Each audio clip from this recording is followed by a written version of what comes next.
시청자 여러분, 편안한 주말 오후 보내고 계십니까? 3월 18일 토요일 MBN 뉴스와이드 시작합니다. 윤석열 대통령이 한일 정상회담을 비롯한 1박 2일의 일본 방문을 통해서 한일 관계를 정상화 궤도에 올렸다고는 하지만 이 대일 외교 성과에 대한 일반 국민의 평가는 최근 국정 지지도 하락이나 국민의힘 지지율 하락에서 볼 수 있는 것처럼 정부와 여당의 긍정적이지는 않은 모습입니다. 더불어민주당은 대일 외교를 강도 높게 비판하면서 지지율 반등을 꾀하고 있지만 이재명 대표를 둘러싼 사법 리스크 그리고 당내 반발이 계속되는 모습인데요. 한 주간 있었던 정치권 이슈 네 분 모시고 자세히 이야기 나눠보도록 하겠습니다.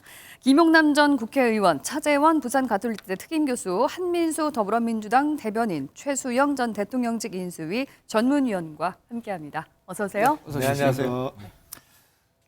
모두에 말씀드렸지만 윤석열 대통령의 일본 방문 일정 이게 지난 한 주에 굉장히 뜨거운 이슈가 됐는데 총평 조금씩만 좀 부탁드리겠습니다. 김용남 의원님 어떻게 보셨습니까? 제가 보기에는 급변하는 국제 정세 속에서 국익을 위해서 정치적 리스크를 감수하고 단행한 한일 정상회담이다. 네. 이렇게 생각이 됩니다. 네. 지금 정치적 리스크를 감안하고서라도 일본에 가서 성과를 만들어냈다 평가하셨는데 한민수 대변인 어떻게 평가하세요? 제가 기자도 한 24년 했고 국회 네. 공보수석도 하면서 봤는데 청와대 출입도 했었고요. 이런 우리 현대사의 정상회담은 본 적이 없습니다. 너무 일방적이고요. 네. 대통령께서 이제 미래를 위한 결단하셨다고 하는데 그 미래가 누구의 미래인지 네. 당장은 정말 우리가 너무나 내준 게 많은 굴욕적이고 일본 입장에서는 본인들의 족쇄, 면죄부를 받았기 때문에 네. 본인들의 미래는 좀 열린 것 같습니다. 두 분 평가가 짧게 부탁드렸는데 너무 극명해갖고요. 네. 우리 최수영 의원님과 차재원 교수님께 차례로 듣겠습니다. 네, 네. 어떻게 보셨습니까? 저는 이제 그동안 꽉 막혔던 한일 관계를 그 한일 관계 역사상 가장 좋았던 김대중 오부치 시절로 되돌아가자. 네. 이게 이번 한일 정상회담의 핵심 주제였다고 생각하고요. 제가 한마디 말씀드리면 영국에서 가장 뛰어났던 외교관으로 꼽히는 템플 전 총리가 한 말이 있습니다. 국제사회에선 영원한 동맹도 적도 없다. 네. 국익이 영원할 뿐이고 우리는 국익을 따르는 게 우리의 의무다. 네. 저는 이 정상회담에서 보여줬던 압축된 모습이라고 생각합니다. 네. 차재원 교수님. 예, 과거의 족쇄를 풀고 미래로 가자는 방향 설정은 저는 나름의 성과라고 봅니다만 문제는 이 과거의 족쇄를 푸는 것이 아니라 과거를 그냥 묻어버리자는 태도가 상당히 일방적인 퍼주기로 결과로 나타났고 이러한 부분들이 상당히 국민들의 상당히 느끼기에는 상당히 굴욕적이다는 느낌을 지어줬던 한일 정상회담이 아니었나 하는 생각이 듭니다. 네. 한일 정상회담의 평가에 대해서 여러분의 얘기를 다양하게 네. 들어봤는데요.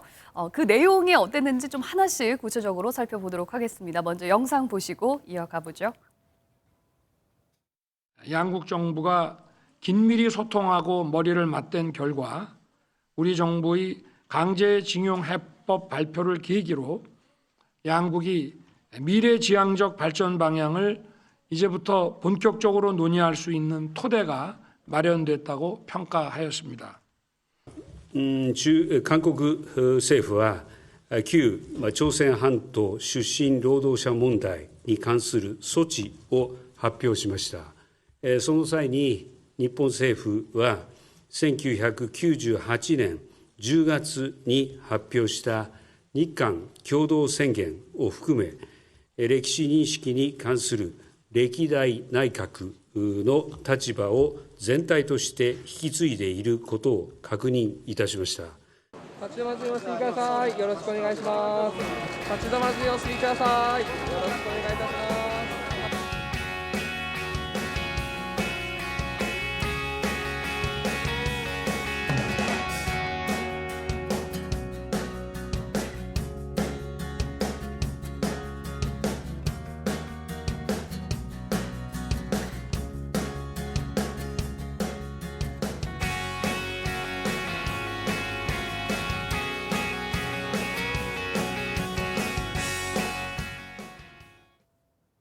네, 이번 한일 정상회담에 대해서 미래 그리고 경제에 방점이 찍혔다. 이런 좀 긍정적인 평가도 함께 나오는 가운데 김용남 전 의원님께서 보시기에 이번 그 한일 정상회담에서 나온 경제 분야, 일본은 한국 수출 규제를 4년 만에 해제를 했고 우리나라는 수출 규제 대응 조치인 WTO 제소를 취하했습니다.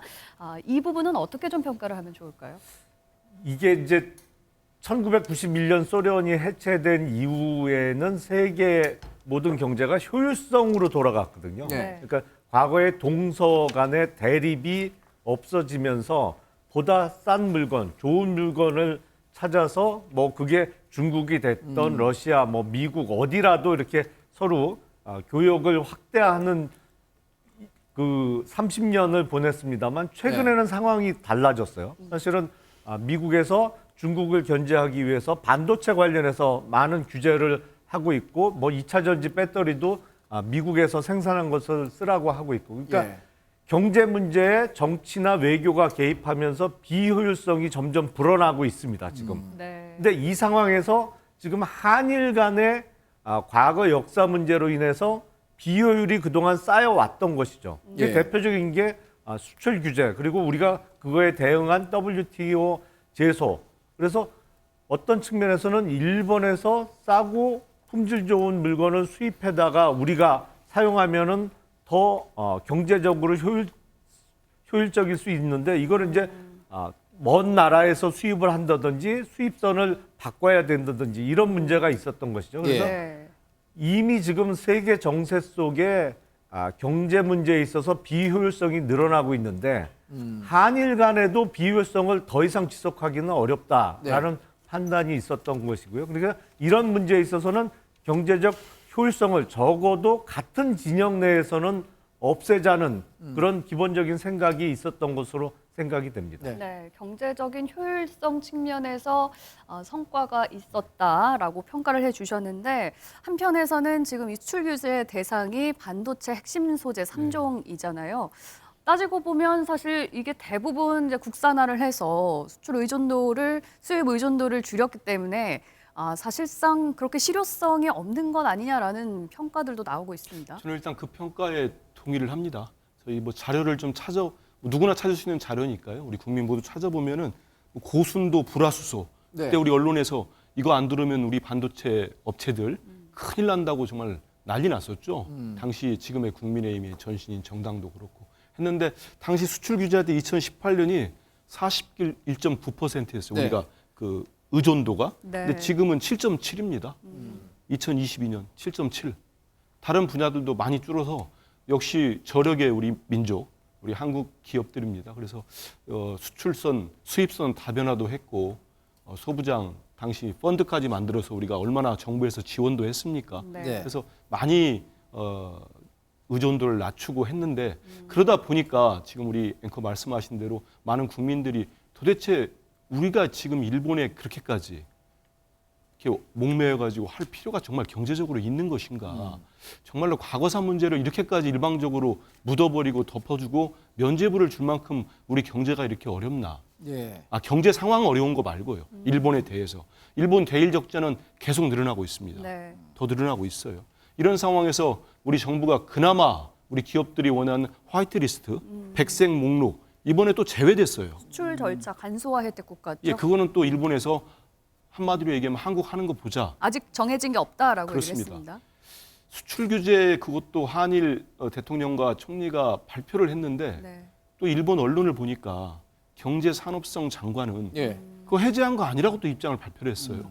그 정확히 잘 모르겠습니다. 저는 일본이 정말 우리에게 우리나라 대통령이 저렇게까지 갔는데 정말 일각에서 얘기하는 것처럼 간쓸게 다 줬다는 거 아닙니까? 네. 그런 비판까지 받으면서 갔는데 일본 가서 들은 얘기는 경제적 효과는 제가 볼 때는 많이 없는 것 같습니다. 네. 정말 야박하지만 근데 나머지 것들은 다 거론했어요.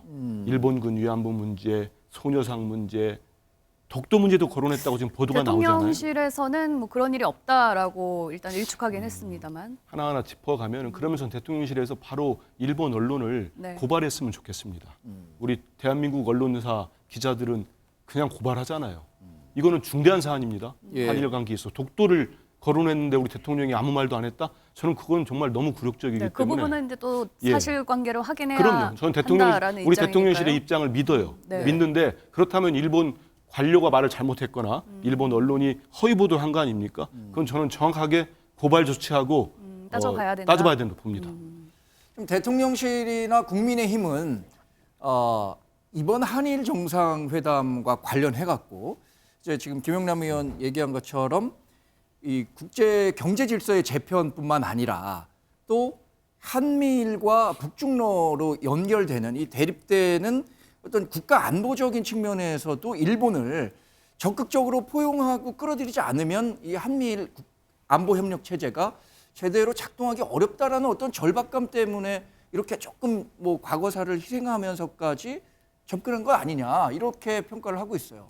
지적하신 것처럼 사실 윤석열 대통령께서 취임할 때 한미동맹 강화를 외교의 제1축으로 삼겠다고 얘기했던 만큼 예. 어쨌든 일본과의 관계에서는 예정된 수순이었습니다. 다만 언제 하느냐가 남은 건데 네. 미국 입장에서는 동북아 질서가 지금 미중 패권 전쟁으로 치닫고 있는 상황에서 더군다나 대만 문제까지 지금 네. 동북아 질서가 급변하고 있고 북한의 핵 무장 고도화는 이미 7차 핵 실험을 목전에 두었다고 할 정도로 정말로 고도화되었고 이런 네. 상황에서 미국이 동북아 질서에서 미국의 직접 영향력을 행사하기보다는 한국과 일본이 군사협정이든 경제교류든 이걸 통해서 안정을 이룬다면 미국으로서는 최상으로 이 사실 이른바 그 동북아 질서에 가장 좋은 그런 이제 말하자면 그 상황이 연출되는 거죠. 네. 그렇기 때문에 미국 입장에서는 간절히 바랬던 것이고 그것이 또 4월 달에 예정된 윤석열 대통령과 바이든 미국 대통령의 정상회담이 좀 예정돼 네. 있지 않습니까? 그걸 앞두어서 이걸 문제를 풀어서 미국과의 관계에서 미국의 이런 입장들을 더 좀 끌어내는 것들이 지금 윤석열 대통령 입장에서는 절실했을 겁니다. 그래서 네. 저는 3.1절 기념사를 통해서 물꼬를 텄고 예. 그다음에 바로 엿새 후에 이 강제징용 배상 문제 해법을 발표함으로써 예. 일본 측에 이제 물꼬를 튼 거고 네. 그래서 저는 이제 이런 생각을 하는 겁니다. 물론 이제 조금 전에 이제 경제 분야 여러 가지 말씀 이제 하셨는데 사실 경제 분야도 대단히 중요했던 사안이 많은 분들이 모르지만 일본의 한국 제조업 투자액 전체를 제가 자료를 봤더니 네. 2019에서 2021년 동안 2조 7,600억 원이 있는데요. 네. 전년도 대비 3년, 그러니까 일본과의 관계가 나빠지기 전에 3년 대비를 보면은 5조가 넘었어요. 그러니까 절반 이상이 뚝 떨어진 겁니다. 네. 그만큼 심각했었어요. 네. 우리가 체감하지 못했던 그런 부분들이 있었다는 거죠. 그렇기 네. 때문에 그런 경우들도 우리가 보이지 않는 굉장한 성과로 봐야 될 것 같고 덤으로 저는 외교 안보에 있어가지고 사실 이제는 국익 중심의 외교는 선택이 아닌 필수라는 거죠. 네. 그런 점에서 윤석열 대통령이 한일 간의 관계를 이렇게 그 혈로를 뚫고 미국과의 한미일 동맹 강화를 내세운 건 저는 정말 이거는 말하자면 우리가 택할 수 있는 최선의 방책이었다라고 네. 평가하겠습니다. 사실 그 미국이 이 한일 관계 정상화에 있어서 굉장히 과거 정부에도 한일 관계가 좀 삐걱거릴 때면은 두 나라가 좀 잘 지냈으면 좋겠다라는 직간접적인 메시지를 자주 냈었잖아요, 최 교수님. 이번 맞습니다. 지금 얘기하신 것처럼 뭐 한미 정상회담이라든가 G7 회의가 이제 예정돼 있고요. 이 과정 전에 한일이 좀 어떤 돌파구를 마련했으면 좋겠다는 게 미국의 좀 심산이 아니었을까라는 생각도 그렇죠. 들고요. 사실 뭐 많은 국민들이 그러니까 지금 비판하는 대목 중에 하나가 지나치게 지금 속도를 네. 높이고 있다. 그 과정에서 상당히 꼼꼼하게 챙겨야 될 문제들을 다 지금 배관시하고 소홀하고 그런 부분들에 대해서 상당히 좀 이렇게 일방적인 퍼주기 내지는 굴욕적인 그런 감을 많이 느끼는데요. 그럼에도 불구하고 윤석열 정부가 이렇게 속도를 낼 수밖에 없는 이유는 결국 지금 이 다음 달 4월 달에 지금 윤석열 대통령이 미국의 국빈 방문을 예정하고 네. 있지 않습니까? 아마 그 전에 어떤 식으로는 한일 관계의 실마리를 풀고 가야 되겠다. 그래야만 지금 이 미국과의 안보 협력 그리고 경제 협력을 일궈내는데 도움이 될 것이라는 예. 판단을 한 것 같아요. 그런 측면이 분명히 있는 것이고 사실 또 미국도 2015년도 한일 위안부 합의 당시에도 당시 오바마 행정부가 당시 박근혜 정부를 상당히 강하게 압박했던 측면들이 분명히 있는 것이거든요. 네. 그런데 2015년에 비해서 지금 현재 지금 동북아를 둘러싼 국제 정세를 봤을 때는 앞서 뭐 여러분들이 말씀하셨지만 미중 패권 전쟁 그리고 네. 또 지금 우크라이나에 대한 러시아의 침공에 대한 신냉전 구도 이런 예. 부분들에 있어서 상당히 미국 입장에서 미국 주도의 그런 가치 동맹을 강화하고자 하는 측면이 분명히 강하기 때문에 그 이론으로서 한국을 들어왔으면 좋겠다. 그런 측면에서 일본과의 보조는 필요하다. 그런 부분들을 아마 윤석열 정부 입장에서는 상당히 필요하다고 생각을 했던 것 같아요. 예. 그럼에도 불구하고 앞서 제가 말씀드린 대로 지나치게 이 지금 그 정치적인 이 요구에 대해서 너무 얽매이다 보니까 일정에 너무 쫓기는 듯한 그렇죠. 모습을 일정이 쫓기다 보였다는 거죠. 보니까 정말 우리가 지켜야 되고 나름대로 보호해야 될 가치들을 정작 놓치고 있는 것이 아니냐는 비판을 스스로 자초하는 꼴이 된 것인 것 같습니다. 네. 뭐 경제 안보 분야에는 여러 진전이 있었다는 평가와 함께 또 과거사에 대한 구체적인 사과가 없었던 부분에 대해서는 아쉽다는 평가들도 계속 나오고 있는데요. 일본에서는 반응이 어땠을지도 궁금합니다. 이원덕 국민대 일본학과 교수 연결해서 자세한 얘기 들어보도록 하겠습니다. 교수님 안녕하십니까? 네, 안녕하십니까. 네, 저희가 지금 쭉 얘기를 해봤는데요. 12년 만에 한일 정상회담이었습니다. 먼저 교수님께서는 어떻게 평가하시는지 듣고 싶은데요. 저는 세 가지 점에서 평가하고 싶은데요. 네. 우선 첫 번째는 아시다시피 한일 관계는 근 10년간 그 복합골절 상태에 빠져 있었다 이렇게 표현될 정도로 상당히 네. 최악의 상황이었습니다. 네. 어떤 사람들은 뭐 잃어버린 10년이라고 말할 정도로 네. 비정상적인 관계였다는 거죠. 네. 그런 의미에서 이번 정상회담에서 얻은 것은 그 비정상의 정상화에 네. 그 큰 걸음을 띄었다라고 하는 점에서는 상당히 의미가 있다고 보고요. 네. 두 번째는 그 갈등 현안들을 일거에 해결하는 그런 성과를 거두었다고 봅니다. 네. 세 번째는 그 실질적인 협력 분야에서 뭐 경제안보 분야라든지 아까도 좀 말씀이 있었습니다만 반도체, 배터리, 전기차 이런 분야는 우리의 주도 산업이기도 하고 앞으로 부가가치가 굉장히 그 기대되는 산업인데 이런 산업 분야에 있어서의 기술 협력도 한일이 추진해 나가기로 했다라고 하는 것은 윈윈의 하나의 발판을 마련했다 이렇게 평가할 수 있습니다. 네. 대통령실과 국민의힘은 미래를 위해 과거사에 대한 어떤 이제 마무리를 하자는 입장인데 그런데 아쉬운 점은 여하튼 일본이 과거사에 대해서 명확한 과거보다 더 진전된 사과하는 모습을 보이지 않았고 특별한 메시지가 나오지 않았습니다. 근데 이게 일본이 이제 4월에 선거가 있다고 해요. 이런 것도 영향을 좀 미쳤을 거라고 보십니까? 예, 지금 뭐 모든 국민들이 그 미흡하다고 느끼는 부분, 저 스스로를 포함해서 모든 분들이 아쉽다고 느끼는 부분은 바로 그 점이라고 생각하는데요. 예. 일본 그 기시다 총리의 이번 사과 언급은 간접화법을 사용한 그 형태였고, 우리 감성적인 그 기대에 전혀 못 미치는 그런 내용이었습니다. 네. 아마도 그 지금 방금 말씀하신 대로 일본 국내 4월에 그 지방 선거가 있고, 또 기시다 총리가 지금 자민당 내부에서 보면은 상당히 소수파 입지가 약합니다. 네. 그리고 지지율도 약하죠. 그런 아마 저간의 일본 내의 정치 지형이나 사정을 생각하면은 아마도 우리 윤석열 대통령께서 결단을 통해서 지지율이 3~4% 빠졌다고 하는데 아마 네.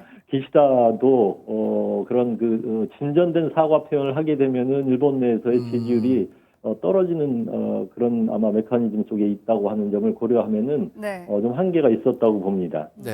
이 한일 정상회담에 대해서 일본에서는 어떻게 평가를 했을지도 궁금한데 뭐 여러 가지 소식들이 들려오고 있기는 합니다만 기시다 총리가 이렇게 직접적인 사과를 하지 않은 것에 대해서 일본 언론들도 우려하고 있다고요? 주류 언론을 제가 그 사설 중심으로 살펴보니까 네. 우리 윤 대통령께서 말하자면 통큰 결단을 내린 거에 비해서 기시다 총리의 호응이나 화답이 좀 미흡한 게 아니냐라고 하는 그 비판 기사가 좀 있었습니다. 아사히 신문, 요미우리 신문에서도 그런 논조가 보이고요. 네. 예. 또 한편으로 우리 지금 반대 운동하시는 분들 또 우리 야당에서도 사실은 너무 우리 눈높이에 비해서 양보한 게 아니냐라고 하는 그런 것들이 사실은 일본 정부 또는 기시다 총리에 대한 강력한 압박으로 작용하고 있는 측면은 있다고 봅니다. 예. 따라서 좀 그 일본은 어떻게 보면은 특히 징용 문제는 제가 보기에는 한일 간에 뭐 친비나 반인이냐의 구도로 볼 문제가 아니고 피해자의 구제 문제고 어떻게 보면 국가폭력의 피해자를 구제한다는 문제는 인권 문제라고 생각합니다. 네. 그런 문제에 대해서 우리 정부가 주도적으로 노력을 한 데 비해서 일본이 지금 팔짱을 끼고 폐쇄로에 갇혀가지고 아무것도 하지 못하고 있는 상황이기 때문에 오히려 국제 규범 경쟁이라고 하는 측면에서 보면은 일본 정부가 지금 몰리고 있는 측면이라고 생각을 한다고 하면은 나름 단박에 어떤 일본 측에 그 적극적인 호응이 나온 건 없다 하더라도 네. 적어도 국제적인 그 환경 그리고 우리 국내 정치, 일본의 국내 신문의 논조 이런 등등을 고려하면은 오히려 일본이 지금 지는 게임의 국면에 들어간 게 아닌가 저는 그렇게 보고 있습니다. 네. 네. 교수님, 이 초반에 한일 관계가 지난 10년간 복합 골절 또 잃어버린 10년 이렇게 평가를 하셨잖아요. 그럼에도 네. 불구하고 지난 10년간 특히 최근에 보면은 일본 내에서의 한국에 대한 긍정적인 반응 굉장히 높다고 해요. 그리고 또 윤 대통령에 대한 일본 일반 국민들의 평가도 상당히 호의적이라고 하는데 실제 분위기는 어떻습니까? 2010년대 이래 그 일본 사람들의 한국에 대한 호감도는 전체적으로 떨어졌습니다. 아무래도 관계가 특히 정치적인 관계가 안 좋다 보니까 일본 국민들의 한국에 대한 호감도도 떨어지고 한국에 대한 인식도 많이 저하됐던 게 사실입니다. 그럼에도 불구하고 요즘 우리 그 MZ 세대라고 하지 않습니까? 예. 10대, 20대, 30대 젊은이들은 한국 문화를 동경하고 또 한국의 IT 산업을 동경하는 그런 측면이 있어서 네. 예. 한국에 대해서 호감을 느끼고 있는 측면이 있습니다. 그래서 어떤 의미에서는 좀 구세대 사람들이 여전히 일본이 한국을 내려다보는 그런 시각으로 바라보고 있는 반면 젊은 세대들은 한일 관계를 이제 대등한 관계로 보고 있고 또 네. 한국이 잘하고 있는 여러 가지 K-팝이라든지 한국의 문화 그리고 한국의 고도로 발전된 IT 테크놀로지 이런 거에 대해서는 오히려 공감하고 또 동경을 표하는 그런 어떤 의미에서 좀 역전적인 현상도 일어나고 있고 아마 우리 대통령을 환호한 측면은 바로 그런 그 동경하는 한국의 지도자가 일본을 방문 와서 서로 친선하고 협력을 하자고 하는 그런 메시지를 던졌기 때문에 그에 대해서 환호한 것이라고 봅니다. 네, 알겠습니다. 자, 오늘 교수님 말씀은 여기까지 듣도록 하겠습니다. 말씀 고맙습니다. 네, 감사합니다. 네, 이원덕 국민대 일본학과 교수였고요. 얘기를 좀 더 이어가 보자면 강제징용 해법과 관련해서 일본 언론이 이런 질문을 했습니다. 나중에 구상권 청구하는 것 아니냐라는 질문에 윤석열 대통령이 그럴 일은 없다. 강하게 이렇게 못을 박았거든요. 이 부분에 대해서는 어떻게 좀 볼 수 있을까요? 이미 우리나라 정부가 발표한 내용은 구상권하고는 맞지 않죠. 사실은 구상권을 청구하게 되면은 제3자 변제 방식이 아닌 것이죠. 그렇죠. 그거는 예. 그러니까 기존의 입장을 다시 한번 확인해 준 정도의 의미가 아닌가 싶고요. 예. 그러니까 지금 아직 일본 기업이 참여를 어떻게 할 것이냐 이거는 정해지지 않았습니다만 아마 한두 달 내로는 어떤 일본 측의 공식적인 반응이 오지 않을까 싶어요. 그러니까 지금 우리가 바라는 것은 미쓰비시나 신일본제철 같이 강제동원과 관련된 직접적인 전범 기업들이 출연을 해서 예. 같이 재단을 만들어서 거기서 배상을 하는 게 우리가 생각하고 있는 베스트 방식입니다만 이번 정상회담은 1박 2일로 짧은 거였고 아직 정상회담이 끝날 때까지 답은 안 왔습니다만 네. 한두 달 내로 정리된 입장이 오지 않을까 합니다. 네. 그래서 이번 한일 관계 정상화와 관련한 것을 지금 당장 평가할 게 아니라 조금 더 시간을 좀 장기적으로 갖고 그 성과를 평가해야 하는 것 아니냐라는 목소리도 있는 것 같아요. 한민수 대표님, 근데 이런 얘기도 있습니다. 국민의힘은 민주당이 이렇게 대일 굴종 외교라고 굉장히 비판하고 있는 것과 관련해서 비난은 쉽다. 그러나 실행은 어렵다. 문재인 정부 때는 그럼 뭐 했느냐. 그렇지 않았기 때문에 윤석열 대통령이 이런 결단을 한 것이다라고 평가를 하고 있어요. 그런데 반대로 이제 민주당에서는 또 할 얘기가 많을 것 같고요. 그럼 그렇게 한번 되묻고 싶습니다. 지금의 윤석열 대통령 같은 이런 제3제 변제안 이거를 해법이라고 내놓을 정도 같으면요. 문재인 대통령은 한 10번도 더 했을 것 같아요. 이미 충분히 이 정도 내줄 거면은 다 했을 겁니다. 좀 대통령께서 저는 아까도 말씀도 많이 나왔지만 국익의 관점에서 본다면 저는 이렇게까지 하실 수 없었다고 생각을 합니다. 대통령은 그 나라의 지도자이면서도 행정부 수반이고 우리 대한민국은 헌법이 보장하는 3권 분립국가입니다. 근데 대통령께서 일본 가기 전에 저는 일본의 보수 언론과 인터뷰를 하면서 그 2018년 우리나라 대법원의 판결을 부인하는 듯한 말씀을 하시고 예. 또 일본 거기서도 인터뷰에서도 하셨고 일본 가서도 구상권은 없다고 구상권 청구로도 못을 박으셨습니다. 만약에 저는 일본 기시다 총리가 우리나라 와서 독도는 한국 땅이 맞습니다. 일본군 위안부 문제 강제 동원했고 강제징용했습니다. 우리가 정말 죄송합니다. 이건 다시 거듭 엎드려 사과하고 전범 기업이 다 피해 보상하겠습니다. 배상하겠습니다. 네. 하면 저 기시다 총리 제가 우리 태극기하고 일장기 들고 내가 만세 부를 거예요. 그게 역으로 한번 어려운 일이죠. 역으로 불가능에 생각해 가까운 보십시오. 일이죠. 그러니까 예. 그래서 우리 대통령이 일본 가서 환영받는 거를 보면서 저는 좀 씁쓸하다 이런 생각이 들었고 정말 국익의 관점으로 보신다면 대통령께서 본인 임기 동안에 하실 수 있는 부분들 이렇게 하는 게 좋지 너무 일본에 대해서 이렇게까지 하실 얘기입니까? 지금 이원덕 교수님 말씀하지 않습니까? 강제징용 문제는 이건 피해자, 가해자, 국제인권, 반인권적, 한반도 식민 지배에 대한 불법성 이게 모두 엮여 있습니다. 그게 대법원 판결이었고요. 네. 그래서 개인적 청구권이 살아있다는 거였습니다. 대통령은 이건 모두 깡그리 무시해버리시면은 전 그렇게까지 해가지고 우리가 일본한테 지금 얻은 게 무엇이 있는지 네. 앞으로 뭘 얻어낼지 모르겠습니다만 계속 청구서만 날아오는 형태가 될 수 있어서 상당히 우려스럽습니다. 예. 말씀하신 것처럼 민주당에서는 이번 대일 외교에 대해서 아주 강하게 비판을 하고 있고 오늘 지금 이 시각에는 서울시청에서 장외 투쟁에 나서고 있습니다. 영상 준비되어 있는데요. 보고 오시죠.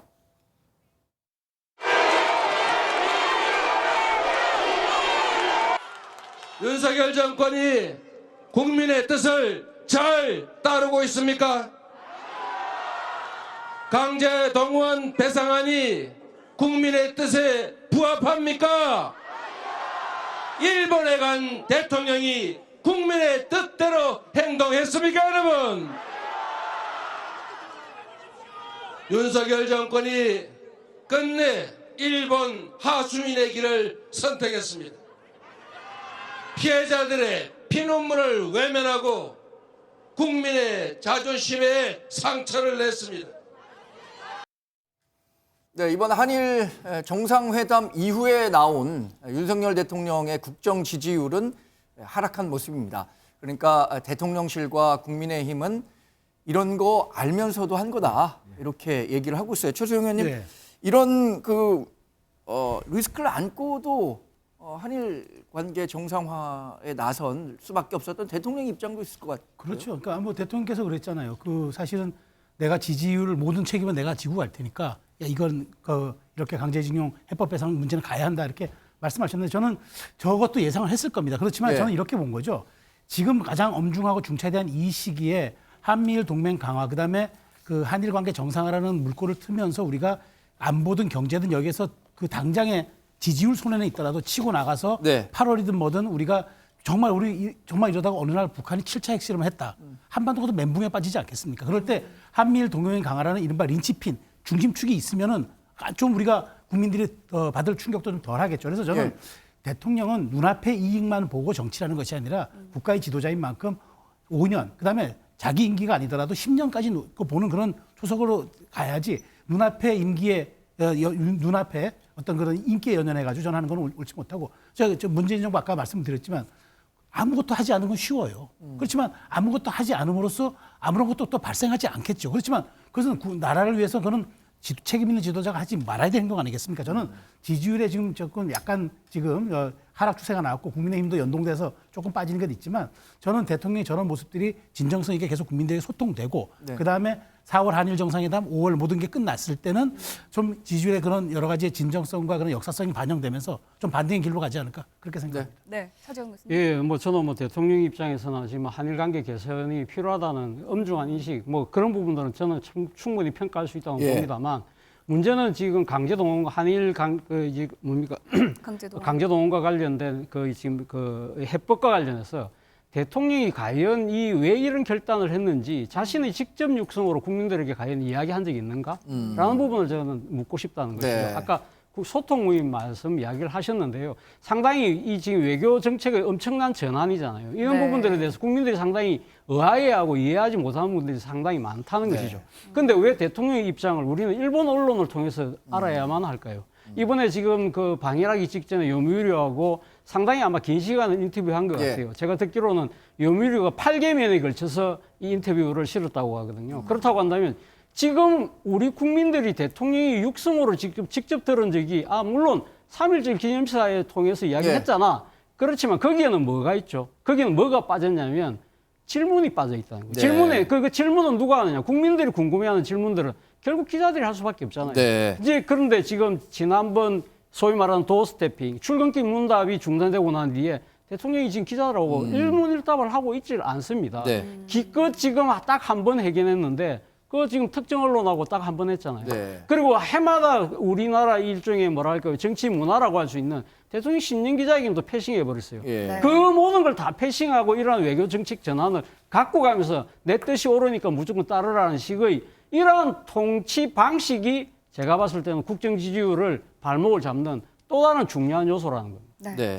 사실 대외 협상력을 높이기 위해서는 대내적인 여론을 하나로 규합해서 강경하게 나갈 수도 있고요. 뭐 어떤 컨센서스를 마련할 수 있는데 그런 부분들에 대한 아쉬움을 좀 지적하고 계신 것 같습니다. 네.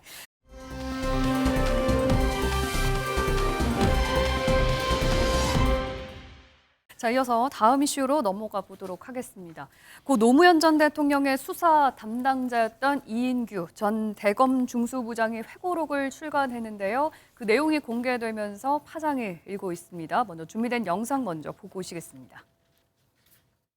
노무현 전 대통령의 뇌물수수 의혹 수사에 대해 말씀드리겠습니다. 그러나 수사가 완결되지 아니한 상태에서 노무현 전 대통령이 돌아가심에 따라 공소권 없음 처분을 하였습니다. 네. 자, 벌써 14년 전 얘기가 됐습니다. 네. 당시 수사 담당자였던 이인규 전 대검 중수부장의 얘기 듣고 오셨는데요. 민주당으로서는 상당히 지금 뭐 벌쩍 뛸 만한 이야기일 것 같습니다. 굉장히 격앙돼 있죠. 네. 일단은 뭐 노무현 전 대통령을 네. 뭐 기리는 재단이라고 노무현 재단도 그렇고 당시 노무현 대통령을 같이 참모로 일했던 전해철 의원이랄지 이런 분들이 다 입장을 내고 있고요. 네. 뭐 저 민주당 논평도 뭐 저도 냈습니다. 네. 저는 참 이 내용을 접하고 보도를 접하고 첫 들었던 느낌이 이거 검사들의 세상이 아무리 됐다고 하지만 저분까지 이인규 저 사람까지 나와서 저러는구나.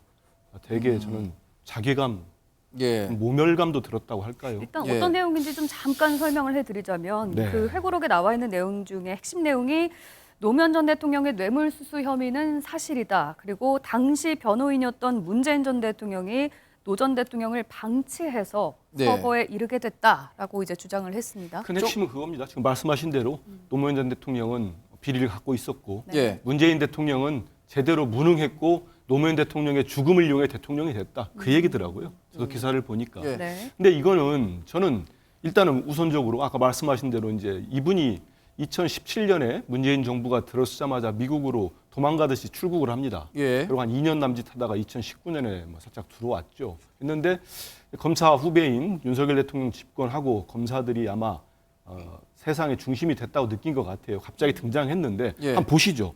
일방적 주장입니다. 우리 국민들 많이 봤지만 검사들이 이게 재판을 했습니까? 재판으로 확정이 됐습니까? 공소권 없음으로 혐의가 이제 종결된 그렇습니다. 거죠. 노무현 대통령께서 이제 극단 선택하셔서 이제 네. 공소권 없음이 됐는데 그런데 마치 책의 회고록에서 모두 이런 것들이 사실인 것처럼 네. 일방적으로 지금 밝히고 있는 겁니다. 주장하고 있는 겁니다. 근데 이거 역대 우리 봤지만 검찰 주장 중에 재판을 거쳐서 사실이 아닌 게 한두 가지가 아니었습니다. 비근한 예로 서울시 공무원 간첩단 조작 사건은 허위로 드러났어요. 네. 물론 그 검사는 또 영전에 대통령실에 가 있습니다만은 그래서 일방적 주장을 해놓고 고인이 되신 노무현 전 대통령은 지금 어떻게 이게 아니라고 노무현 재단을 통해서 재단이 얘기하는 거 말고 네. 본인이 네. 지금 항변을 할 수 있습니까? 뭘 할 수 있습니까? 예. 이런 식의 얘기를 하고 특히 우리가 모든 정치권에서 그렇고 보수 진보를 떠나서 네. 노무현 대통령 전 사건은 이명박 정부에 의한 정치 보복 사건이다. 네. 여기에 대해서는 어찌 보면 우리 국민들 모두가 공감하는 거 아니겠습니까? 네. 근데 지금 와가지고 어떤 정치적 의도가 있는지 모르겠는데 저런 식으로 돌아가신 전직 대통령과 직전에 퇴임한 전직 대통령의 명예와 또 사실인지도 확인이 안 되는 일방적 주장으로 예. 명예를 훼손하는 거는 정말 바람직하지 않다. 정치적 의도라면 어떤 의도? 그러니까 모르겠어요. 정치적 의도 이분이 뭐 정치를 생각하시는 건지 아니면 정말로 저분 주장대로 뭐 공소시효가 끝나서 이런 주장하는지 모르겠는데 조만간 전 드러날 거라고 봅니다. 그래서 아니면 무슨 주장을 하더라도 검사 후배들을 믿고 이렇게 마구 하는 건지 모르겠는데 이거는 법적 조치를 조만간 받지 않겠습니까? 네. 책의 내용을 보면 상당히 좀 원색적인 표현들도 있어요. 그러니까 시계, 고가의 시계와 관련해서 노무현 전 대통령이 시계는 쪽팔리니까 뺍시다 이 부장 뭐 이런 말을 했다든가 아니면 변호인으로서의 문재인 전 대통령은 상당히 무능한 변호인이었다. 의견서 한 장 내지 않았다. 이렇게 얘기를 했는데 지금 한민수 대변인이 얘기한 것처럼 그렇다면 이게 거짓이라면 출판물에 의한 명예훼손 만약에 이 민주당이나 노무현 재단 쪽에서 출판물에 의한 명예훼손으로 사건을 점화시킨다면 이게 사실인지 아닌지 과거의 수사 기록 한번 보면서 한번 살펴보자 이렇게 얘기할 수도 있는 거 아닙니까?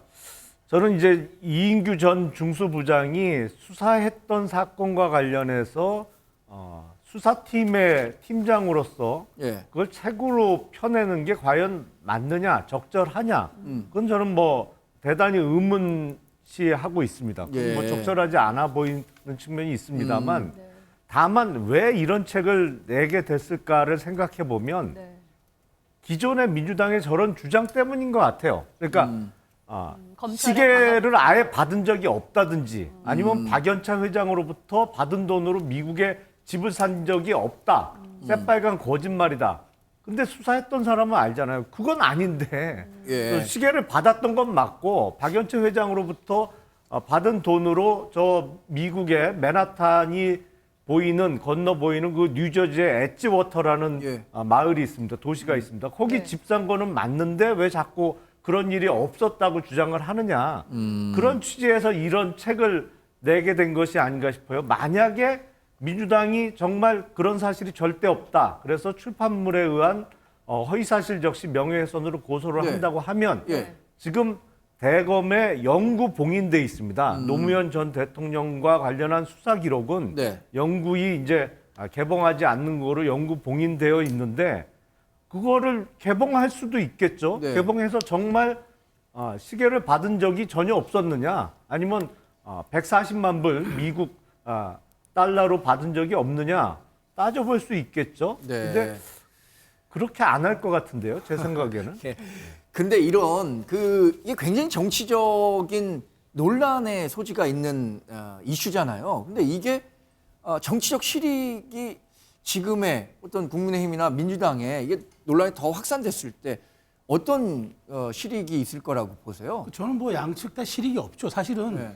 이 문제와 관련해서는 이제 이미 고인이 되셨잖아요. 그리고 사법부에 어떤 판결도 나온 적이 없잖아요. 네. 그리고 이게 공소권 없음으로 끝났고 이 사실은 이제 물론 그 과정에서 우리가 인지하고 있는 것은 일부분에 있어서는 혐의가 인정되었다 하는 점들은 우리가 통설로서 받아들이고 있지만 네. 법적으로 잣대받은 적은 없죠. 그래서 본인이 설령 본인이 이인규 전 중수부장이 수사했던 검사로서 억울하다 손을 치더라도 그때 그때 자기가 수사로서 알게 됐던 상황들을 지금 또 방어권도 없이 돌아가셨잖아요. 지금 네. 이분은 여기 대해서 자기 주장해도 누군가 여기 대해서 아니라고 얘기할 사람이 아무도 없단 말이에요. 네. 이런 경우는 서시 형평이 어긋나지 않습니까? 정치적으로도 온당하지도 않고. 그래서 저는 이 시점에 왜 책을 펴냈는지 모르겠지만 저는 본인이 정치하려는 의도가 있다고 생각하지 않아요. 다만 이것이 노무현 전 대통령의 죽음이 다시 10여 년이 지나서 정치권의 쟁점이 된다면 이 또한 불행한 일이지 않습니까? 예. 이거는 여야의 정략적 판단이 아니라 이런 걸로 할 수 있는 게 아니라 우리가 그나마 노무현 대통령의 죽음을 딛고 그다음에 예. 우리가 좀 민주정치가 진일보했고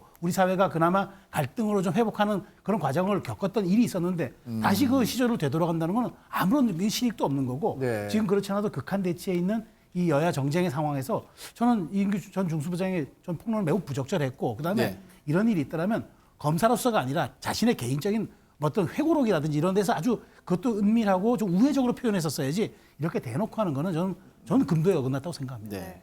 노무현 재단이나 민주당 측에서는 이제 법적 조치 등 강경 대응을 할 수도 있을 것으로 보이는데 차재현 교수님께서는 이 사안 어떻게 바라보고 계시는지요? 저는 제 개인적으로 그러니까 노무현 대통령 해갑 때 제가 청와대 출입기자로서 그 해갑을 같이 출입기자들 조촐하게 네. 뭐랄까 생일 케이크 놔둬놓고 호 불면서 했던 그 기억이 있습니다. 그래서 사실은 해갑 때 시계를 받았다는 그 제가 보도를 접했을 때 저 상당히 좀 만감이 교차했어요. 제가 아는 노무현 대통령이 이런 분인가? 이런 생각. 그리고 또 2006년도 상황이면 한창 그 지금 집권 중반기를 막 넘어서던 때였거든요. 근데 지금 결과적으로 알고 보니까 사실 그러니까 그때 당시 친척이 받았다가 그 갖고 있다가 퇴임하고 났는데 퇴임이 2008년 2월 달에 했으니까 네. 그 네. 이후에 받았겠죠. 그런데 그조차 받은 사실조차도 노무현 대통령은 몰랐다는 거잖아요. 네. 그런데 문제는 지금 회고록에 그러면 이 지금 노무현 대통령의 그러니까 맥락이 다 배제된 채 쪽팔리니까 뺍시다라고 이렇게만 전달되면 그거는 마치 노무현 대통령이 한참 이 자신의 집권 때 받아서 네. 그 부끄러움 때문에 그런 식으로 이야기한 것처럼 삐칠 수가 있다는 것이죠. 네. 이것이 아마 이인규 전 중수부장이 노리는 효과가 아니었을까라는 생각이 드는데 우리 지금 형법에 피의사실 공표죄라는 게 있지 않습니까? 네. 사실은 그거는 검찰이 나름대로 수사를 해서 나름대로 수사를 통해서 예단을 갖고 있지만 그것이 세상에 알려졌을 때는 진실을 나중에 가리는데 상당히 지장이 있기 때문에 그걸 금하도록 한 것이거든요. 네. 그런데 이인규 전 대검 중수부장은 본인이 수사를 했지만 그것이 반드시 진실일 수는 없다는 겁니다. 왜? 그거는 법원에서 한 번도 다퉈보지 않았기 때문에 예. 그렇기 때문에 자신이 아는 일종의 맥락이 배제된 단편적인 사실을 갖고 이야기를 할 경우에 네. 상당히 진실을 오도할 수가 있다. 그리고 이런 부분들이 자신의 궁박한 처지를 벗어나기 위한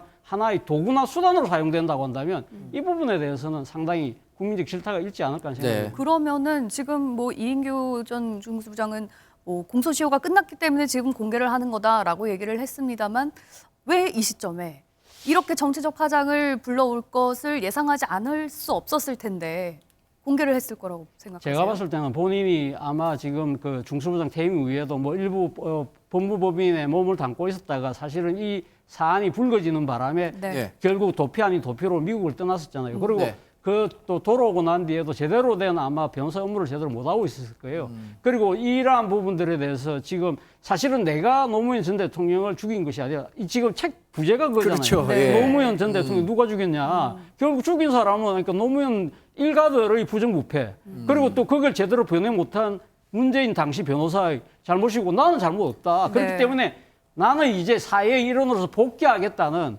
일종의 신호탄. 그리고 또 네. 이런 이야기를 할 수 있는 것은 민주당에서 이야기하다시피 검찰공화국이기 때문에 비빌 언덕이 있다고 생각한 때문이 아닐까라는 그게 것이 제 전개일 생각입니다. 수도 있다고 생각하시는 예. 거예요? 예. 복귀 가능한 발판이? 아니, 그러니까 정계로 진출한다기보다도 변호사 업무로서, 변호사로서의 일종의 뭐 일상의 재개 이런 부분들을 노리지 않았을까 하는 생각이 드네요. 네. 네. 누가 노무현을 죽였나 이게 부재라고 했잖아요. 뭐 많은 생각들을 하게 만드는 제목인 것 같은데 이인규 전 중수부장의 폭로 외에도 우리 사회에 뜨거운 이슈가 됐었던 또 하나의 폭로가 있었습니다.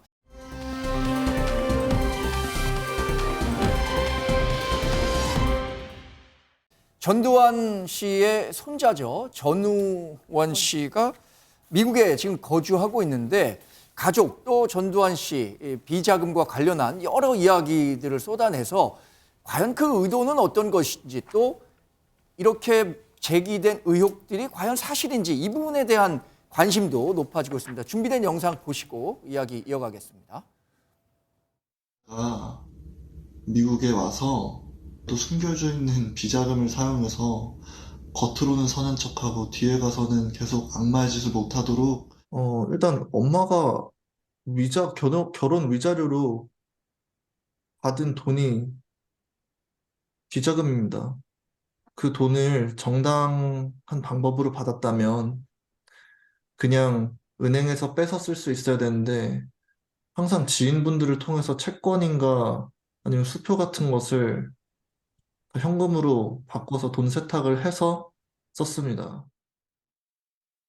저희 집안뿐 아니라 저희 관련된 모든 분들이 조사를 다 받았고 저희가 지금 이 상황에서 뭐 검은 눈이 있다면은 또 저희가 벌을 받아야 되겠죠. 거친 욕들을 막 하면서 저가 이제 한국에 엄청난 범죄를 저지르고 있고 그거를 이제 세탁하기 위해서 목사가 되고 또 미국에 엄청난 비자금을 숨겨놓은 것 때문에 제가 오려고 한다는 거예요. 오늘 장례식을 마치면서 가족을 대신해 남편의 재임 중 고통을 받고 상처를 입으신 분들께 남편을 대신해 깊이 사죄를 드리고 싶습니다. 네, 전두환 씨 일가에서 나온 폭로였기 때문에 더 일반 국민들은 충격적으로 좀 받아들인 측면이 있는 것 같습니다. 전우원 씨가 이렇게 얘기한 내용들, 근데 뭐 어느 정도 믿을 수 있는지에 대해서는 또 이 보는 사람마다 생각이 좀 다를 것 같아요. 그러니까 상당히 폭로 내용은 구체적입니다. 근데 이제 막판에 본인이 이 유튜브를 통해서 라이브로 진행하면서 마약으로 보이는 거를 섭취를 하고 또 뭐 경찰에 체포돼서 병원에 입원하는 과정 때문에 그 전까지는 상당히 폭로가 상당히 구체적이고 디테일한 점이 있구나 그랬는데 그 본인이 아마 마약을 계속 복용했던 것으로 보이는 결정적인 장면 때문에 이거를 어디까지 다 받아들여야 될지가 사실 고민이 됩니다. 근데 사실 메시지도 중요하지만 그 메시지를 어떤 사람이 그 가져오느냐, 이 메신저가 얼마나 신뢰할 수 있는 사람인가가 굉장히 중요하잖아요. 이걸 우리가 신뢰할 때는. 그러니까 메신저에 있어서는 그 막판에 많은 신뢰가 깨졌죠. 이게 이제 본인이 딴 때도 아니고 그 라이브로 진행을 하면서 마약 복용을 하는 바람에 그랬는데 지금 그 추징금 관련해서는 이미 고인이 됐잖아요. 그렇죠. 전두환 전 대통령이. 그래서 지금 현행법 하에서 전우원 씨의 폭로를 근거로 해서 어떤 추징금을 지금 집행하기는 어려워 보여요. 일단 뭐 우리나라 법 체계상 이미 추징금을 납부해야 될 대상이 사망한 상태이기 때문에 그거는 어려워 보입니다. 근데 지금 당사자가 숨져도 재산 추징할 수 있도록 한 법안이 법안으로는 지금 나와 있는데 그게 국회를 못 넘고 있는 거죠. 국회에서 통과도 안 돼 있고 그게 소급 그렇죠. 입법이라는 문제가 있거든요. 그러면서 이제 위헌 논란이 생길 수 그래서 있고. 위헌성의 문제도 좀 논란이 될 것으로 보여요. 그 법이 만약에 국회를 통과하더라도 그게 전형적인 이제 소급 입법이 되거든요. 근데 폭로한 내용 중에는 자기 친구 동료들이 마약을 복용했다는 내용도 있고 또 자신의 친인척들이 돈 세탁을 통해서 이제 자금을 사용했다는 내용도 있어서 그거는 이제 과거 추징금 문제하고는 또 다른 문제거든요. 그 부분에 대해서는 수사 가능성도 열려 있는 것으로 보입니다. 전우원 씨가 뭐 그런 얘기도 했습니다. 본인의 할아버지죠. 이제 전두환 씨에 대해서 학살자다 이런 얘기까지 했는데 이 시점에 전우원 씨가 가족 비리를 폭로한 이유가 뭘지도 궁금한데요. 그러니까 내용들은 상당히 구체적이에요. 그 비자금 출처로 검찰이 의심했던 회사들 이것들도 본인이 밝혔고 그다음에 뭐 이렇게 마약이나 불법 행위를 다고 했다는 사람들이 실제로 군 장교로 있고 하는 거 보면은 얼토당토하는 얘기를 하는 것 같지는 않습니다. 근데 저도 좀 전에 말씀 나온 것처럼 이제 본인이 이렇게 마약 흡입하는 모습까지 보여주니까 저분의 어떤 지금의 정신 상태가 어떤지 약간 의문점은 들긴 하는데 저는 이렇게 좀 접근했으면 좋겠습니다. 불법적인 부분은 수사를 좀 할 필요가 강하게 제기되는 것 같습니다. 그리고 전두환 씨가 내지 못한 1,000억 원에 가까운 추징금들, 물론 법적인 문제는 헌법에 위반되지 않게 잘 좀 다듬어야 되겠습니다만은 이게 2020년 6월에 민주당에서 발의를 해놓은 3법이 있거든요. 사망을 하더라도 불법적인 거는 추징할 수 있는 부분들. 이건 국회에 좀 심도 있게 논의가 됐으면 하는 부분이 있고요. 말씀하신 대로 이제 손자가 할아버지는 민족의 영웅이 아닌 학살자다. 또 할머니는 스크린 골프 치는 모습. 아버지는 아버지도 비판하고 작은 아버지는 검은 눈을 갖고 있고 친형까지 또 공격하고 했잖아요. 전 그런 생각이 좀 들었습니다.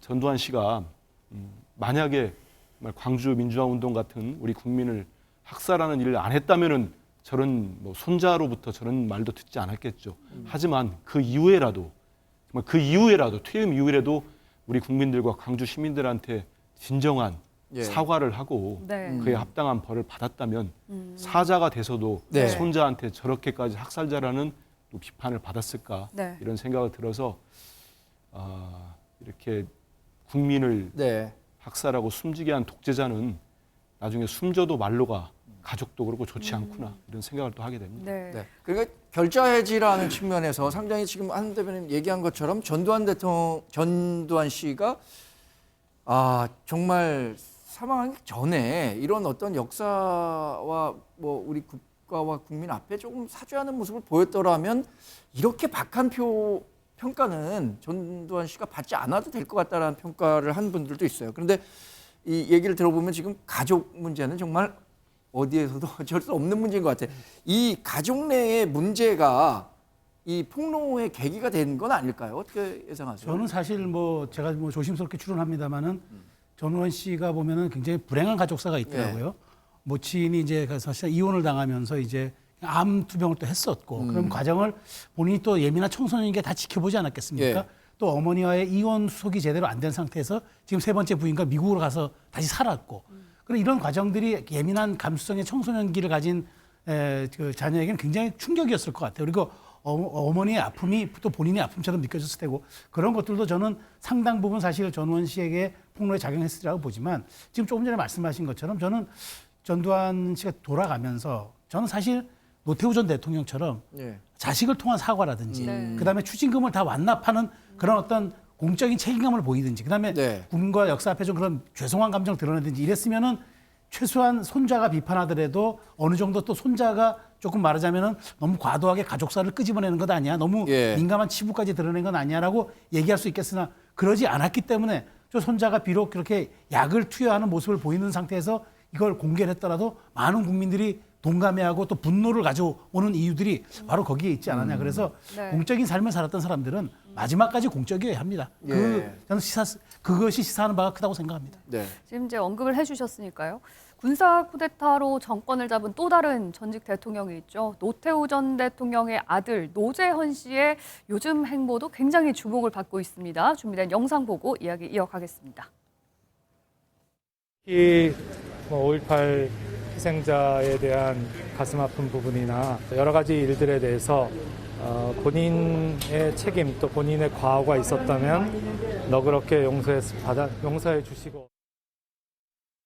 전두환 씨가 돌아가셨으면 저는 오지 않았는데 지금까지 광주 5.18 학살 만행에 대해서 노태우 전 대통령께서는 수차례 아드님을 통해서 책임을 통감하고 용서를 구하는 말들을 해왔기 때문에 더 이상 어떤 책임이나 이런 것들을 물을 수 없는 시점이 되지 않았는가. 또한 전두환 씨는 이제라도 늦지 않았으니 광주 학살에 대한 사죄 표명을 하고 돌아가신 유족들이나 그 피해자들에게 용서를 구했으면 하는 마음 간절합니다. 네, 좀 정정을 하겠습니다. 정권을 잡은 게 아니라 함께 이제 군사 쿠데타를 일으켰던 노태우 전 대통령. 지금 노재헌 씨, 아들 노재헌 씨가 최근에 광주 5.18 민주묘지에 찾아가서 노태우 전 대통령을 대신해서 사과를 하기도 하고 최근에는 김대중 정치학교에 입학을 했다라는 소식이 들리더라고요. 차재현 교수님, 이 행보는 어떻게 봐야 될까요? 사실 지금 그 과거사에 대한 문제가 전두환, 노태우 두 사람이 너무 달라도 너무 다르다는 것이죠. 아까 방금 말씀하신 것처럼 그 아들이 노재헌 씨가 5.18 묘지를 여러 차례 지금 참배를 했습니다만 알려지지 않은 이야기지만 제가 알기로 대통령 당시 재임 당시에 김옥숙 여사가 5.18 묘지를 참배했던 사진이 후에 공개되기도 했거든요. 사실은 그래서 지금 노태우 전 대통령은 퇴임하고 난 뒤에 자신의 여러 가지 과거사에 얽혔던 그런 잘못된 부분들에 대한 용서를 많이 구했고 그리고 이걸 실천했다는 것이죠. 앞서 뭐 잠깐 말씀하셨습니다만 추징금을 완납하는 과정에 있어서 자신의 그 비자금을 어디다 숨겨놨냐면 자신의 동생에게 맡겼는데 그 동생이 냉동창고를 소유하고 있었거든요. 그 냉동창고를 소송을 통해서 찾아왔어요. 그것까지 해서 진짜 추징금을 완납을 했다는 것이죠.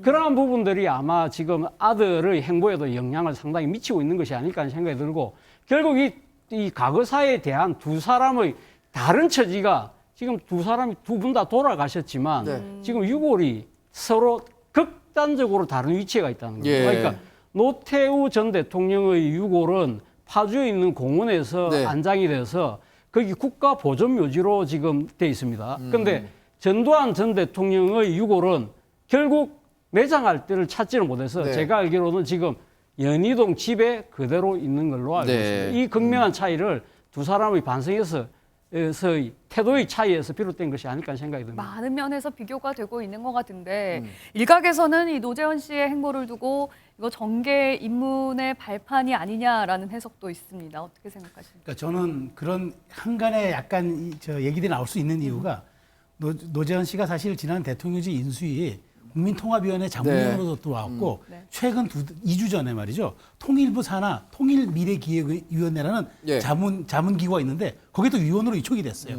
그리고 지금 또 그 2세들, 그 대통령의 2세들과 회합을 최근에 가졌잖아요. 김현철 씨, 김홍업 씨 등등과 또 이렇게 박지만 씨까지 회합을 또 가졌고 최근에 또 김대중 대통령 전 고위기는 학교에 입학을 했고 1년의 과정에서 쭉 놓고 보면은 상당히 어떤 정치적 행보를 연상시키는 그런 사실은 요즘 말로 빌드업 아니냐 이제 저는 이렇게 근데 보는 이세 거죠. 정치가 저는 대한민국에서 너무 부정적으로만 비치지 않았으면 좋겠습니다. 왜냐하면 그런 것을 할 수 있는 자격이 있는 사람들, 그다음에 그런 어떤 아버지의 그런 정신들 계승할 수 있는 사람들, 이런 사람들은 저는 정치해도 된다고 생각합니다. 무조건 안 된다기보다는.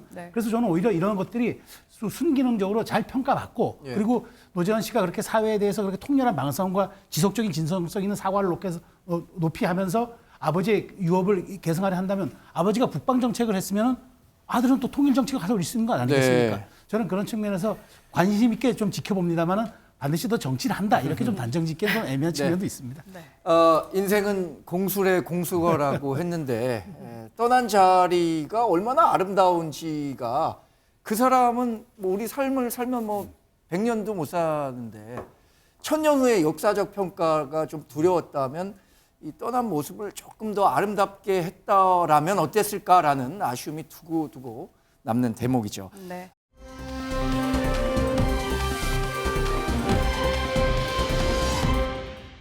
다음 이슈는요.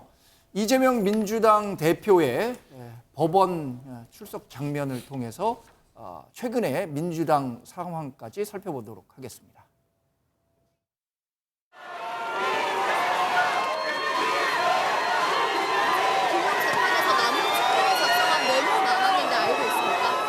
백현동은 적극 행정 사례로 보고 받으신 건가요?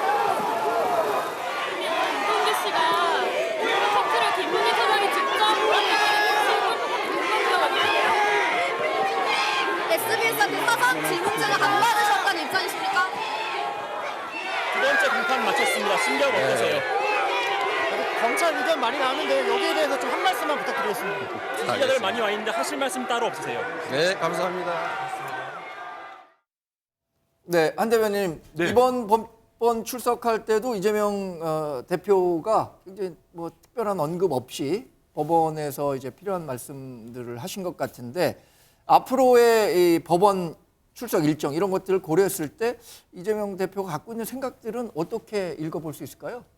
근데 재판과 관련된 건요. 이제 어제도 이제 그 다음 주, 다다음 주 금요일 날 또 나가시는데 저희가 뭐 회의도 당겨가지고 뭐 최고위원 회의까지 다 주재를 하고 비공개까지 메시지를 내고 말씀하고 하기 때문에 당무에 뭐 차질은 전혀 없습니다. 그리고 갈 때도 이제 기자들이 물어보니까 대표께서는 이제 지금 한일 정상회담 여기에 대한 부분들 우리 국민들이 어떻게 생각하시는지 이런 부분들이 성과를 대통령이 좀 잘 냈으면 좋겠다 이런 말씀도 하고 잘못된 부분 지적했고 재판정 들어갈 땐 지난번도 그렇지만 이거는 뭐 검찰 조사받으러 가는 게 아니기 때문에 저는 뭐 말씀 안 하는 게 맞는 것 같습니다. 그리고 본인 할 말씀은 그 재판정 안에서 기자들도 다 있고 거기에서 충분히 소명할 수 있기 때문에요. 재판은 또 차질 없이 받고 당무도 차질 없이 이루어지고 있는 그런 상황으로 보면 되겠습니다. 네. 여튼 어제 열린 법원 그 신문에서도 가장 관건은 김문기 씨를 알았느냐 몰랐느냐 이 부분과 관련해서 검찰 측이 주장하는 바 또 변호인단 측에서 얘기하는 바가 굉장히 엇갈렸는데 판사분들은 저런 재판 정말 많이 했을 거 아닙니까? 글쎄 판사들은 어떻게 이 변호인과 검찰의 충돌 양상을 보고 있을까요? 이게 이제 자백하고 그 긍정하는 사건이 아니면 검찰 측 주장과 피고인 측 주장은 정면으로 다를 수밖에 없죠. 이 사건도 지금 김문기 씨를 알았느냐?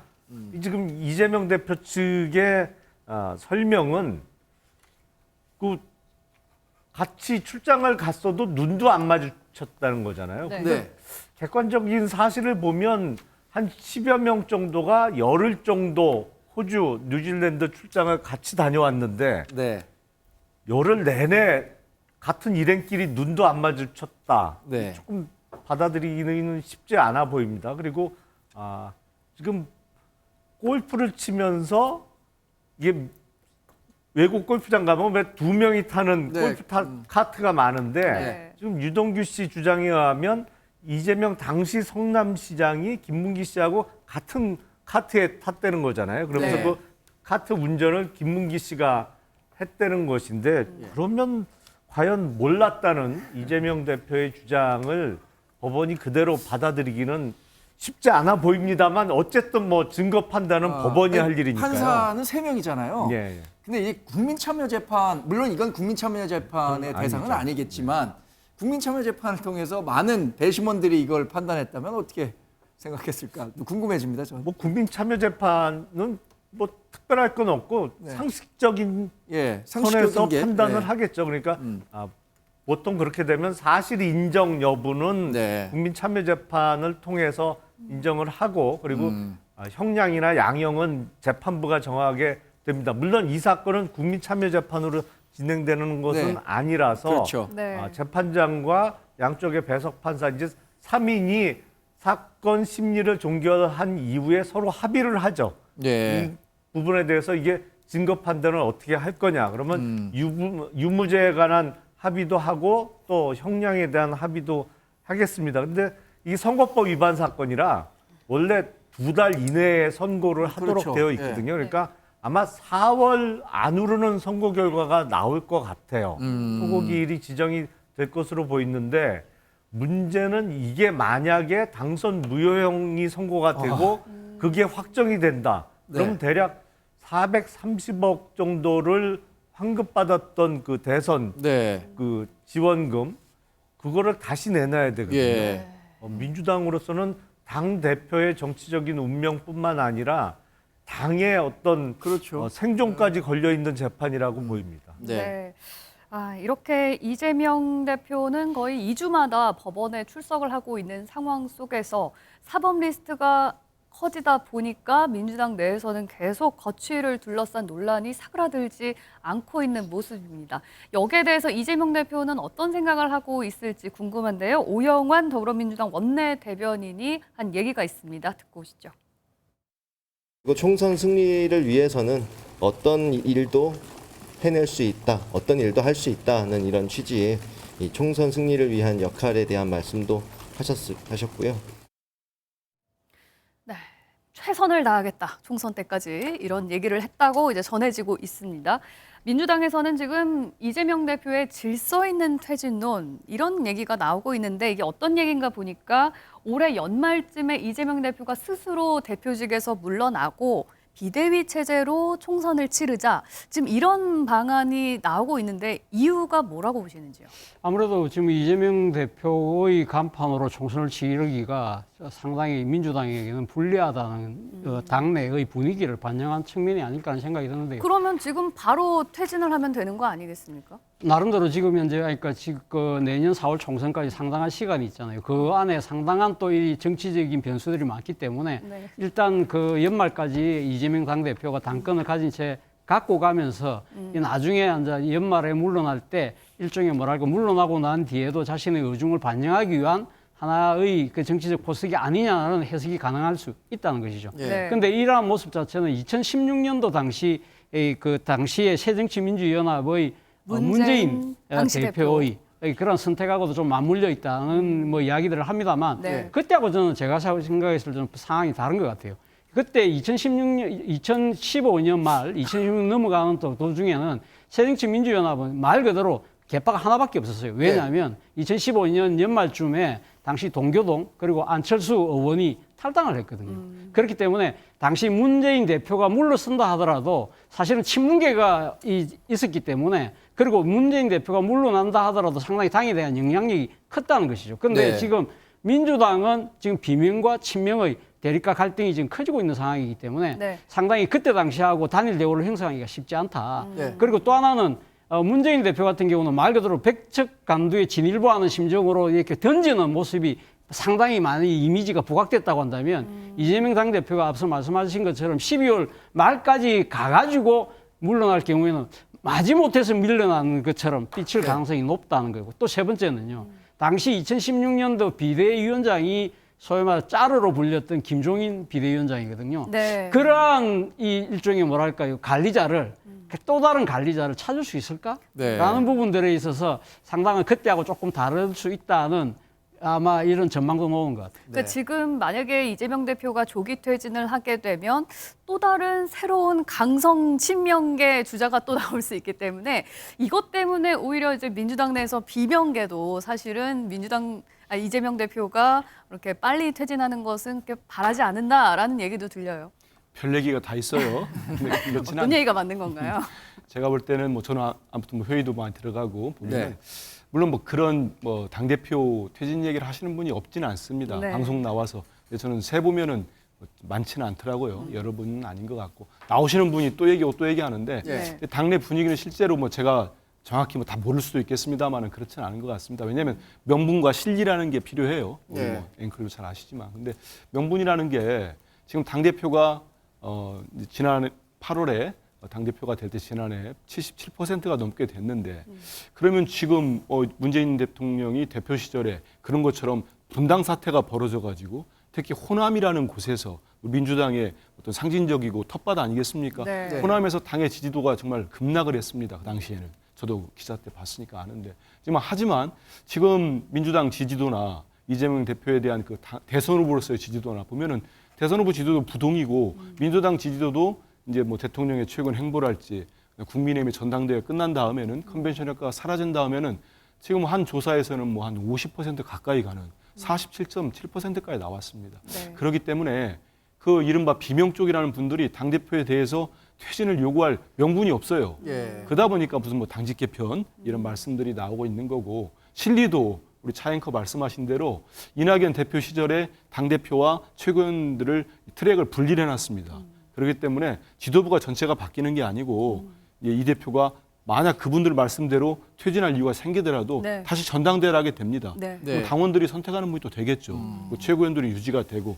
그래서 당내에서는 이렇게 뭐 방송에 나와서 한두 분 얘기하시는 거와는 다르게 현재로서 대표도 아까 오영환 원내대변인 얘기했듯이 어떤 방법으로 당을 조금 더 화합시킬까, 네. 또 불신을 해소할까 이런 부분들을 노력을 하시는데 퇴진 얘기나 이런 것들은 거의 이제 네. 사라진 상태다. 이 질서 있는 퇴진론이라는 용어 있잖아요. 이거 굉장히 익숙한 용어 아닙니까? 박근혜 전 대통령 탄핵 과정에서 그게 있었죠. 박근혜 대통령이 예를 들어서 하야를 하는 식으로 질서 있게 퇴진하면 뭐 구속되는 일까지는 없을 것이다, 이렇게 뭐 얘기가 됐었던 용어이긴 한데, 박찬대 의원 같은 경우는 자극적인 네이밍으로 뭐 이렇게 좀 분란을 야기하고 있다, 이렇게 얘기를 했어요. 그런데 제가 여당 국회의원들을 좀 만나보면요, 차라리 이재명 당대표 체제를 계속 민주당이 유지하는 게 국민의힘이 내년 총선을 치르는 데 있어서 더 유리할 수도 있다, 이렇게 얘기하는 분들도 있는 것 같아요. 김영남 의원님은 어떻게 그런 의견들 평가하세요? 총선 전략이라는 측면에서 국민의힘이 총선에서 조금이라도 유리하려면 이재명 대표 체제가 유지돼야 된다라고 생각하는 사람이 사실은 다수입니다. 국민의힘 입장에서는 뭐 그냥 편하게 말씀드리면 이재명 대표만한 민주당 대표를 찾기는 어렵다. 이런 게 이제 국민의힘 쪽에서 나오는 얘기인데, 다만 우리나라 정치를 생각한다 그러면 이런 사법 리스크를 안고 있는, 이제 방금 전에 우리가 선거법 관련한 재판 광경을 봤습니다만 이제 몇 달 있으면 재판이 훨씬 많아질 것이거든요. 뭐 대장동 관련한 것뿐만 아니라 뭐 이런저런 성남 FC 후원금 문제, 뭐 이런저런 재판이 많아질 수밖에 없는데, 예. 의석을 169석이나 갖고 있는 제1야당의 대표가 저렇게 뭐 사나흘에 한 번 이상씩 재판정을 다니면서 당대표직을 유지하는 게 한국 정치가 그래도 건국 이후에 조금씩이라도 발전해 왔는데 이게 어마어마한 퇴행 아니냐, 정치적으로는. 이런 측면에서는 총선 때까지 이재명 대표 체제가 유지되는 게 바람직하지 않다라고 생각이 되죠. 근데 국민의힘 입장에서는 또 총선이 무엇보다도 중요하기 때문에 네. 지금 체제가 계속 유지되기를 바라는 사람이 많은 것도 또 사실입니다. 민주당 내에서는 어떻게 보면 정말 또 큰 하나의 축이라고 할 수 있는 문재인 전 대통령마저 지금 민주당 내는 이재명 대표 말고는 대안이 없다라고 얘기를 했거든요. 근데 또 여기에 대해서 비명계죠. 그 이상민 의원은 이거 굉장히 모욕적이다. 강하게 불쾌감을 드러냈어요. 어떻게 봐야 되나요? 이상민 의원 입장에서는 불쾌하게 얘기했고 저게 당연하게 그렇게 반응할 수 있다고 저는 보지만 저는 현실을 도외시한 발언이라고 생각합니다. 문재인 대통령의 전 대통령의 현실 인식이 정확하다고 보시는 겁니까? 그렇죠. 그러니까 저는 이렇게 생각합니다. 지난번에 수박 칠적이라고 참 입에 올리기도 좀 민망한데 거기 1번으로 올린 분이 문재인 전 대통령이었어요. 그래서 굉장히 많은 반발이 있었고 당내에서도 여기에 대해서는 이거는 당의 화합을 저해하는 행위다 그랬는데 저는 현실적으로 이재명 대표와 문재인 전 대통령 간의 물밑 대화를 통해서 접점을 찾아야 합니다. 그게 민주당이 현실적으로 사는 방법이에요. 왜냐하면 지금 질서 있는 퇴진론 나오는데 비명계 입장에서는 이런 거죠. 저는 당연히 그 질서 있는 퇴진론이 나오는 이유가 그 당내 말하자면 화합에 대해서는 리스크를 최소화하면서 사법에 대한 그 대표 리스크도 최소화할 수 있는 거고 친명계 입장에서는 비명계의 어떤 지도부 전복 전략을 막아내면서 명분과 타이밍을 축적하는 양자 간의 이득이 다 맞는 균형점이 있는 전략이에요. 그렇기 때문에 저는 지금쯤 문재인 전 대통령이 박지원 전 국정원장의 입을 통해서 약간 개입을 하신 거예요. 그래서 저는 이 당분간 질서 있는 퇴진이 나오는 연말까지는 이재명 대표 체제를 흔들지 말아라고 친문계 의원에게 사인을 보낸 겁니다. 그렇기 때문에 저는 이제는 약간 접점을 찾았기 때문에 수면 아래로 가리라고 보고 그렇지만 질서 있는 퇴진은 다시 8월이 지나면서부터 다시 불이 붙을 겁니다. 그래서 저는 미봉책에 불과한 건데 이상민 의원이 좀 기분 나쁘게 반응한 것도 이해됩니다. 그 지난 10년간의 뭐 선거 역사를 봤을 때 빠지지 않고 등장한 사람이 이제 김종인 전 비대위원장이잖아요. 김종인 전 비대위원장이 최근에 언론과의 인터뷰를 통해서 내년 총선에서 국민의힘이 과반 획득하지 못하면 윤석열 대통령 바로 레임덕 간다. 뭐 당연한 얘기일 것 같아요. 그런데 현실적으로 과반이 국민의힘이 가능한 목표 수치냐라는 부분에 대해서도 뭐 의문을 제기하는 분들 있을 것 같고요. 그렇죠. 뭐 지금 사실 이번 그 국민의힘 전당대회에서 소위 말하는 용산의 개입이 그렇게 노골적으로 이루어진 이유가 바로 윤 대통령이 총선을 진두지휘해서 내년 총선 승리를 꼭 일궈내겠다는 그 의지 때문에서 벌어진 일이라고 많은 분들이 생각을 하잖아요. 그만큼 총선 승리가 절박한 것인데 사실은 이렇게 지금 현재 윤 대통령의 지지율이나 국민의힘 지지율로 봤을 때 그것이 가능할 것인가에 대해서 적지 않은 분들이 고개를 갸웃거리고 있어요. 그러나 아마 윤 대통령 입장에서는 가방까지는 아니라도 일당이라도 한다고 한다면 아마 최소한의 방어는 했다고 생각할 가능성이 높은데 지금 흘러가는 국면으로 봤을 때는 그거조차도 조금 쉽지 않겠다는 생각이 들어요. 뭐 아직 1년이라는 시간이 남았으니까 물론 그렇지만 지금 전당대회 끝나고 난 뒤에 국민의힘 지지율이 사실 컨벤션 효과 때문이라도 올라가야 되는데 오히려 내려가고 있다. 그것은 이 친윤 일색의 지도부에다가 또 실무당직자까지 또 친윤 일색이다. 이것은 좀 심하지 않았냐라는 것이 아마 상당수 국민들의 뜻이 반영된 여론조사 결과인 것 같습니다. 여튼 그 과반을 얻는다는 건 모든 정당, 뭐 집권 세력의 목표겠죠. 그런데 과거에 과반을 얻었던 그 정치 집권 세력이 이렇게 많지는 또 않았던 것 같아요. 또 더군다나 집권 중반기에 이루어지는 선거에서 어려운 상황에서 치러질 수도 있는 선거여서 더 많은 유권자들이 관심을 갖게 되겠죠. 과반의 의석을 얻으려면 짧게 말씀하셔야 됩니다. 무조건 수도권에서 이겨야 됩니다. 그렇죠. 수도권이 지금 120석이 넘거든요. 그러니까 수도권 선거에서 좋은 성적을 못 내면 국민의힘이 과반은커녕 사실 일당도 되기가 어렵죠. 네, 알겠습니다. 오늘도 다양한 이슈들 뉴스와이드에서 짚어봤는데요. 여기서 마치도록 하겠습니다. 시청해주신 여러분 고맙습니다.